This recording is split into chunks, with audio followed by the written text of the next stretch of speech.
Bismillahirrahmanirrahim. Assalamualaikum warahmatullahi wabarakatuh. Syukur alhamdulillah kita bisa berjumpa lagi di channel ini. Sholawat dan salam selalu dan tetap tercurahkan kepada junjungan kita Nabi besar Muhammad sallallahu alaihi wasallam. Allahumma sholli ala sayyidina Muhammad wa ala ali sayyidina Muhammad. Harapan dan doa saya semoga saudaraku semuanya selalu diberikan kesehatan, dilapangkan rezekinya, diampuni dosa-dosanya, dan dipanjangkan umurnya. Amin ya rabbal alamin. Sahabat beriman yang dirahmati Allah, surat Al-Fatihah adalah surat pembuka dari 114 surat yang terdapat di dalam Al-Quran. Surat Al-Fatihah termasuk surat Makkiyah karena diturunkan di Mekah pada masa Nabi Muhammad sallallahu alaihi wasallam belum hijrah ke Madinah. Al-Fatihah memiliki banyak nama lain seperti Ummul Quran, Suratus Syifa, Suratus Syafiyah, Suratul Du'a, Suratul Tolab, dan lain sebagainya. Surat Al-Fatihah sangat populer di kalangan umat Islam. Hampir semua umat Islam menghafal surat ini di luar kepala, karena merupakan surat pembuka dan juga karena hanya terdiri dari 7 ayat. Meskipun begitu, surat ini mencakup intisari ajaran-ajaran Al-Quran. Abu Sa'id Rafi Ibnul Mu'alla radhiyallahu anhu pernah bercerita. Abu Sa'id berkata, Rasulullah sallallahu alaihi wasallam berkata kepadaku, "Maukah kamu aku ajari sebuah surat paling agung dalam Al-Quran sebelum kamu keluar dari masjid nanti?" Beliau berjalan sambil menggandeng tangan saya.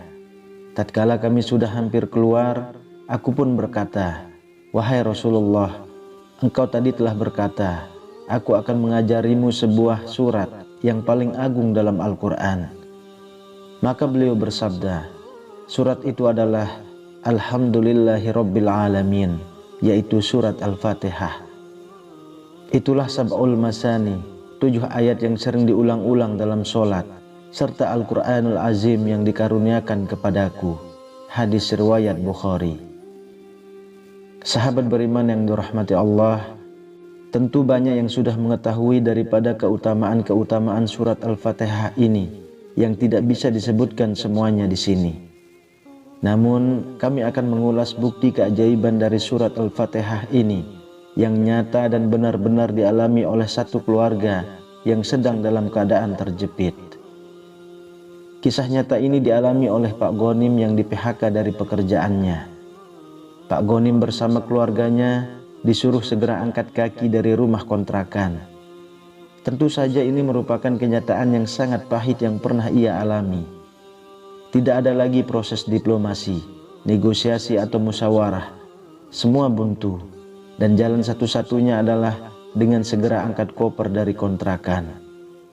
Sebab Pak Siregar, pemilik kontrakan, harus segera menyerahkan rumah yang ditempati Pak Ghonim itu kepada pihak bank sebagai konsekuensi dari ketidakmampuannya membayar hutang. Kabarnya, proses penyitaan rumah tersebut akan dilakukan keesokan harinya sekitar pukul 9 pagi. Pak Ghonim tidak bisa berbuat apa-apa dengan kenyataan yang tengah dihadapinya. Apalagi Pak Siregar juga tengah dililit kesusahan. Dengan penuh kesedihan, Pak Ghonim dan istri serta ketiga anaknya yang masih kecil. Anak pertama duduk di kelas 3 SD, anak kedua duduk di kelas 1, dan anak ketiga masih balita, segera membereskan rumah dan mengemasi barang-barang yang bisa dibawa. Jika keesokan harinya belum ditemukan jalan keluar, Pak Ghonim sudah merencanakan barang-barang tersebut akan dititipkan kepada tetangga selama beberapa hari sebelum diangkut ke rumah orang tua istrinya di luar kota. Dia sendiri menginap di masjid di dekat rumah. Kebetulan dia sering ke masjid dan sudah kenal baik dengan ketua DKM di sana. Malam harinya, Pak Ghonim tidak jadi berangkat ke masjid karena melihat istrinya tidak henti-hentinya menangis. Sangat wajar karena kejadian itu di luar dugaan.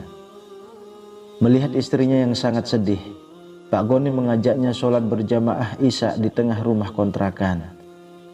Bagi Pak Ghonim dan istrinya, sholat kali ini terasa begitu khusyuk. Pak Ghonim berdoa sementara istrinya dan anak-anaknya mengamini.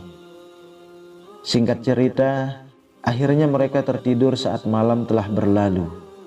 Saat terbangun subuh hari sekitar pukul jam 4, dilihatnya si sulung yang bernama Raffi sedang sholat. Keduanya tidak pernah melihat Raffi sholat tahajud. Mereka kaget sekaligus terkagum. Saat Raffi berdoa, Pak Ghonim dan istrinya mendengar anak yang baru duduk di bangku kelas 3 SD itu mengulang-ulang bacaan surat Al-Fatihah, mungkin ratusan kali atau bahkan lebih. Sambil menengadahkan tangan ke atas, Raffi tidak membaca doa apapun selain Al-Fatihah.